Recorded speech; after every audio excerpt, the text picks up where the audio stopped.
Hi, welcome to కొలుగురి 24/7 news TV. గడిచిన 24 గంటల్లో మనం చూసిన వార్తలు, విన్న వార్తలు, సోషల్ మీడియాలో వైరల్ అవుతున్న వార్తలు, రచ్చబండ దగ్గర చర్చ జరిగిన వార్తలు, వాటిల్లో నిజాలేమిటి, ప్రజల పనికొచ్చే కోణాలు ఏమిటి, మెయిన్ స్ట్రీమ్ మీడియా మర్చిన వార్తలు ఏమిటి, ఆ వార్తల వెనుక ఉన్నటువంటి నిజాలను నిగ్గు తెలిచేటువంటి ప్రోగ్రామే ఈ న్యూస్ అనాలిసిస్ ప్రోగ్రామ్. చూస్తున్నాండి కొలుగురు 24/7 న్యూస్ టీవీ. ఏడున్నాం sir, Kodandaram sir, Kodanda Ramireddy sir. ఇక వీళ్ళు తెలంగాణ ఉద్యమకారులట, వీళ్ళు తెలంగాణ పాపం ఈ కేశవరావు గారు నమ్మొచ్చు, పర్లేదు.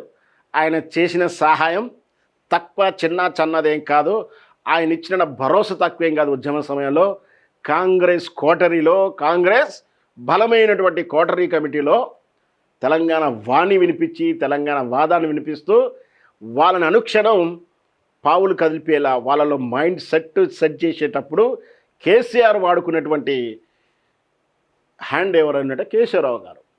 అందుకనే అంత పెద్ద గౌరవం ఇచ్చారు ఆయనకు. ఆయన సీనియర్ నాయకుడే, మనం చెప్పకూడదు, అనకూడదు పాపం.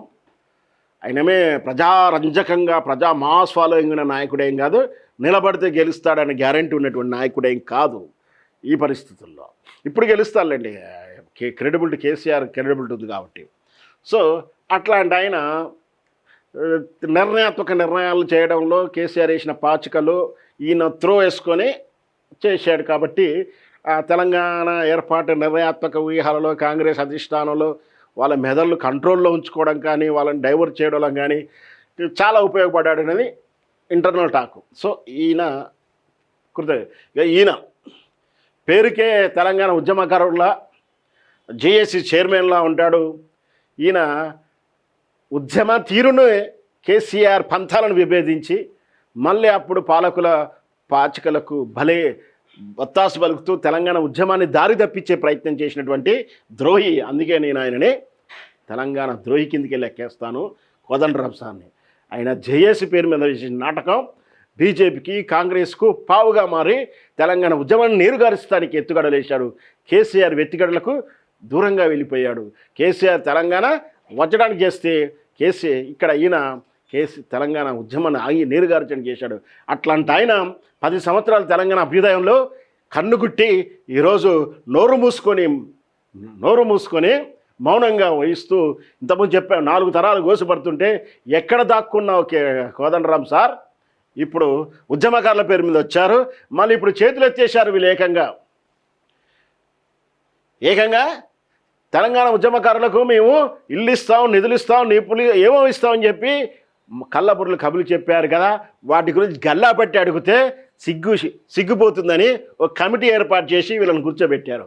వీళ్ళు ఏకంగా ఏం చెప్పారు? ఇంతకుముందు చెప్పాను, ముందు పిచ్చి కుక్క అని ముద్రేస్తారు, తర్వాత నిర్ణయం ప్రకటిస్తారు అన్నట్టుగా ఇప్పుడు చెప్పేశారు, చేతులు ఎత్తేసాడు. తెలంగాణ ఉద్యమకారులకు ఏమంటున్నారు ఏందే బాబు? తెలంగాణ ఉద్యమకారులు ఎంతమంది ఉన్నారో తెలుసా? ప్రతి ఒక్కరు ఉద్యమకారుడే అన్నాడు. ఇక అందరికి మేము వాడిస్తామని ఇండైరెక్ట్గా చెప్పడేశారు. గదే కదా కేసీఆర్ కూడా చేసింది. ప్రాథమికంగా టెక్నికల్గా పోలీస్ కేసులు ఇంపార్టెంట్ రికార్డ్స్ ఉన్న ప్రకారం వాళ్ళకి మాత్రం వితౌట్ కండిషన్ సహాయం చేశాడు. ఆఫ్ రికార్డుల సహాయం ఎవరికి తెలియదు, ఎంతమందికి తెలియదు. ముఖ్యంగా కళాకారులు, పాట పాడే కళాకారులకు ఆయన చేసిన సహాయం, ఇచ్చినటువంటి ఉద్యోగ కల్పన. నిన్నగాక మన 4 రోజుల కింద చూసాం, నకరేకల్ ఎమ్మెల్యే వేముల వీరేశం భార్య ఏం చెప్పింది? అన్న నాకు దగ్గరుండి సంతకం పెట్టించారు, వీళ్ళు కుట్రలు కుతంత్రాలు చేస్తే 10,000 రూపాయలు ఇప్పటికీ నాకు వస్తూ ఉన్నాయి నెలకు నెల పెన్షన్. అట్లా ఇచ్చినటువంటి ఆయనను కోడు కాదని మీరేదో చేస్తారనుకోవడం మా భ్రమ. ఇక్కడ స్పష్టంగా చెప్తున్నాడు, తెలంగాణ ప్రజల ఉద్యమకారులే 3.5 కోట్ల మందికి పింఛన్ ఇస్తామా? అయిపోయి కథం చేతులెత్తేసాడు. దొంగలు ఈ పని చెప్పడానికా మిమ్మల్ని నియమించింది? ఈ ముచ్చట చెప్పడానికా మీకు కమిటీ ఏర్పాటు చేసింది? ఈ కమిటీ ఏర్పాటు చేయకుండా, మీకు బుగ్గకారు లేకుండా, మీకు ఆఫీసులు ఇవ్వకుండా ఇంట్లో కూర్చొని కూడా చెప్పొచ్చు 3,500 మంది ఉంది. చిన్నపిల్లగానే అనేది చెప్తారు. తెలంగాణలో ఊరు బయటకు వచ్చి ఇంట్లో నుంచి బయటకు గడపబెట్టి ఉద్యమకారులు ఎవరెవరు ఉన్నారంటే ఊరు ఉద్యమకారులే కదా. ఏ పిడికడ మందో ఉంటారు వాళ్ళంతా ఎవరు? అయితే తెలుగుదేశం పార్టీ లేదా కాంగ్రెస్ ద్రోహులే ఉంటారు. కాంగ్రెస్ చాలా వరకు క్రియాత్మకంగా కనిపించకుండా వాళ్ళ అంతఃకర్మశుద్ధితోటి తెలంగాణ ఉద్యమానికి సపోర్ట్ చేసిన వాళ్ళే, లేదా మౌనంగా ఉండాలి. ఒకలో ఇద్దరు దుర్మార్గులు తుపాకులు గన్నులు పెట్టినటువంటి ఇక నికృష్టులు అంటే బాగోదని ఆపుకుంటున్నాను. ఒకడో ఇక్కడ దుర్మార్గులు ఉన్నారు, మనం చూసాం వీడియోలో సాక్షిగా. సో అంటే అందరూ తెలంగాణ ఉద్యమకారులే, మరి అందరికీ ఇవ్వాల్సిందే కదా. మరి నువ్వు ఇచ్చిన మాట ఏంది? ఉద్యమకారులకు ఇస్తా కాదు, కొందరి మందికే ఇస్తాను, కొన్ని కేసులు ఉంటేనే ఇస్తాను, ప్రామాణిక ఆ రోజు చెప్పాలి కదా. ఆ రోజు చెప్పలే కదా మీరు. ఈరోజు సర్టిఫికేట్ ఇచ్చేస్తున్నారు 35,000 3.5 కోట్ల మంది. ప్రతి ఒక్కడు ఉద్యమకారుడే. ఎవరి తాహతు తగ్గట్టు వాళ్ళు చేశారు, ఎవరి ఆలోచన తగ్గట్టు వాళ్ళు చేశారు. ఇంటలెక్చువల్స్, మేధావులు, విద్యార్థుల బంధు పిలిపిస్తే స్వచ్ఛందంగా వచ్చేవాళ్ళు. రోడ్డు మీద బటాయించమంటే బడాయించేవారు. రోడ్డు మీద వంట పడమంటే అమ్మ, అక్క, బామ్మ కూడా వచ్చి ఒంటి మీద వంట వార్పు చేసి నిరసన వ్యక్తం చేశారు. వాళ్ళంతా కూడా ఉద్యమంలో తల నీటి బిందువు కదా. మరి వాళ్ళని ఉద్యమకారులు కాదంటావా? అంటున్నావు. మరి సహాయం ఎవరికి చేస్తావు? కేసీఆర్ చేసింది అదే కదా. మీరేం చేస్తాం, మేము పొడుస్తూ ఉన్నారు కదా. మళ్ళీ ఎందుకు ఈ చేతగాని మాటలు మాట్లాడుతూ ఉన్నారు? జాగ్రత్తలు కూడా ఇవ్వలేం, జాగ్రత్త కూడా ఇవ్వలేం, పరేషాన్ చేయొద్దు. మరి ఎందుకు, ఏమిటికి ఈ మాటలు మాట్లాడటానికైనా మీరు వచ్చింది? గివి చెప్పడానికా మీకు బుగ్గకారులు ఇచ్చింది? గివి చెప్పడానికా మీకు కొలువులు ఇచ్చింది? వీటి కోసమైనా మిమ్మల్ని మీరేదో ఉద్యమం చేస్తా, మీరేదో తీర్చిదిద్ది బొట్టు పెట్టి బోనం పెట్టి ఊరేగిస్తారు అనుకున్నామా? ఉద్యమకారుల గుర్తింపు కమిటీ చైర్మన్ కేకే వాక్య, కాంగ్రెస్ మేనిఫెస్టోలో 25,000 పెన్షన్ల హామీ ఎవరికి ఇస్తారు? మళ్ళీ కాంగ్రెస్ కార్యకర్తలకు ఇచ్చుకుంటారు మీరు. మరి స్పష్టంగా మీ ఎమ్మెల్యేలు, మీ కార్యకర్త చెప్తున్న ఇందిరా మిల్లు మన కాంగ్రెస్ కార్యకర్తకు మొదలు రావాలి, ఆ తర్వాత వేరే వాళ్ళకి రావాలని. కింది స్థాయిలో అదేగా జరుగుతుంది. నాడు 3.5 కోట్ల మంది ప్రజలు ఏదో రకంగా ఉద్యమంలో పాల్గొన్న వారే. అందరికీ జాగలు, పింఛన్లు ప్రభుత్వం ఇవ్వలేదని తెలంగాణ ఉద్యమకారుల గుర్తింపు కమిటీ చైర్మన్ కేశవరావు స్పష్టం చేశారు. హైదరాబాద్లో తెలంగాణ అమరజ్యోతుల కార్యాలయంలో బుధవారం అమరజ్యోతుల కార్యాన్ని అపవిత్రం చేసేశారు. మీరు కూర్చొని అపవిత్రం చేసేశారు. కోదండరాం సార్, మీకు అర్హత లేదు.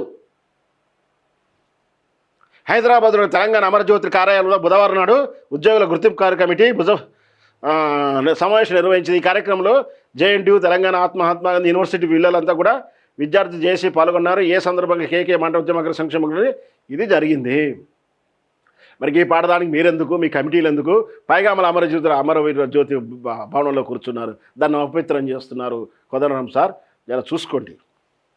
Hi friends, thank you for watching this video. ఈ వీడియో గనుక మీకు నచ్చినట్లయితే దయచేసి లైక్ చేయండి, షేర్ చేయండి. ముఖ్యంగా మా ఛానల్ 24/7 న్యూస్ టీవీని సబ్స్క్రైబ్ చేసుకోండి.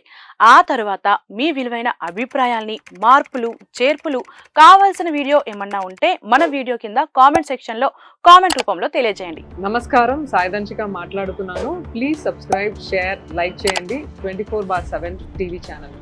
హాయ్ నమస్తే, నేను మీ Sonia Akula. Please subscribe to 24/7 news TV. Hi అండి, అందరికీ నమస్తే. నేను Mankota Prasad. Please do subscribe 24/7 news TV. Political, entertainment and infotainment updates కోసం like, share, subscribe 24/7 news TV.